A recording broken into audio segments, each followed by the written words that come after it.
Hər sizə salam. Bugün sizinlə isbat suallarından birinci sual izahını verəcəm. Gəlin suala baxaq. İsbat edin ki, x plus n vurğu, x kvadrat plus bx plus c və x kvadrat plus dx plus y çox ədədlərinin ortaq vurğu olarsa, n bərabərdir y çıx c bölünsün d çıx b olar. İndi uşaqlar, əvvəlcə ona fikir verək ki, x plus n hər iki çox ədədlinin vurğudur. İndi burada x plus n vurğunu sıfıra çevirən qiymət hər iki çox ədədini də sıfıra çevirəcək. Ona görə də gəlin buradan x plus n-i sıfıra bərabər edək və buradan x-i tapsaq, x mənfi n edər. Hər iki çox ədədli də gətirib x-in yerinə mənfi n qoyaq. Birincinə yerinə qoysaq, mənfi n kvadratı çıxılsın nb plus c bərabərdir 0 olacaq. İkincinə qoysaq, mənfi n kvadratı çıxılsın nd plus y bərabərdir 0.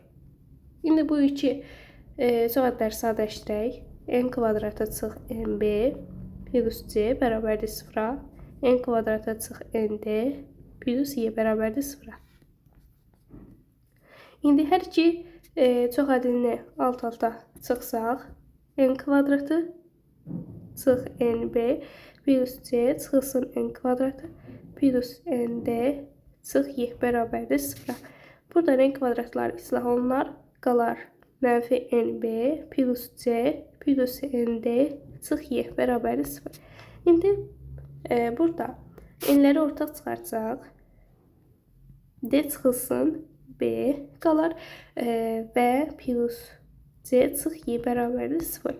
İndi n vur d çıx b-ni tapaq, olar y çıxılsın c. İndi buradan da n-i tapsaq, y çıx c bölünsün d çıxılsın b. Yəni burada isbat olundu.